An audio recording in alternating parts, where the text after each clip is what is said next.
اس وقت میں تحصیل head quarters hospital یہاں پہ آیا ہوں سرمتال میں،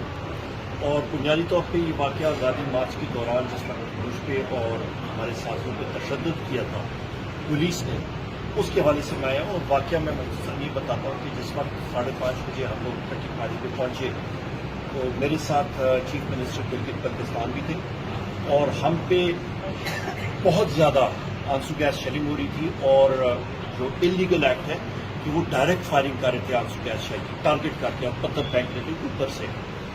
تو اس چیز کو دیکھتے ہوئے میں نے کہا کہ یہ نامناسب بات ہے۔ خبر اس وقت تک آ گئی تھی کہ سپریم کورٹ نے آرڈر بھی دیا تھا کہ سارے رستے کھلنے چاہیے۔ میں چند ساتھیوں کے ساتھ اس پہاڑی پہ چڑھا اور میں نے پولیس کو ہاتھ ہلایا کہ میرے پاس کوئی چیز نہیں ہے اور آپ فائرنگ نہ کریں، پر پھر بھی وہ فائرنگ کرتے رہے۔ میری ٹانگ پہ آ کے انہوں نے ڈائریکٹ فائر کر کے ٹیئر گیس شیل لگا، اور جب میں قریب آیا ان کے تو انہوں نے ایک دم یلغار بولی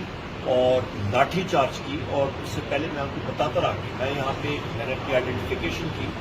میں فارمر فیڈرل منسٹر ہوں، میرا نام عمر ایوب خان ہے، اور یہاں پہ سپریم کورٹ کے آرڈرز آ چکے ہیں، اور یہی بربریت کی وجہ سے ہم سے ملک جو ہے وہ بہت بڑے کرائسس میں ہے۔ اور ان کو یہ بھی میں نے بتایا بآواز بلند کہ چیف منسٹر گلگت بلتستان نیچے کھڑے ہیں، آزاد جموں اور کشمیر کے پرائم منسٹر جو ہیں وہ یہاں پہ آنا چاہ رہے ہیں، اور خیبر پختونخوا کے چیف منسٹر یہاں سے گزریں گے، تو آپ پاکستان کی اکائیوں کے تو دھجیاں اڑا رہے ہیں، آپ پاکستان کو کمزور کریں، یہ چیز نہ کریں۔ پر انہوں نے ایک نہیں سنی، انہوں نے لاٹھی چارج کی، انہوں نے پتھر پھینکے، مجھے خود یہاں پہ مختلف جگہوں پہ پتھر لگے، مجھے ٹیئر گیس شیل لگا اور لاٹھی چارج کیا۔ تقریباً 20 سے 25 پولیس والے تھے، اور اس پہ جو لوگ یہاں پہ ملوث تھے، جو ان کی مختلف ضلعوں سے نفری آئی تھی، وہ تھے۔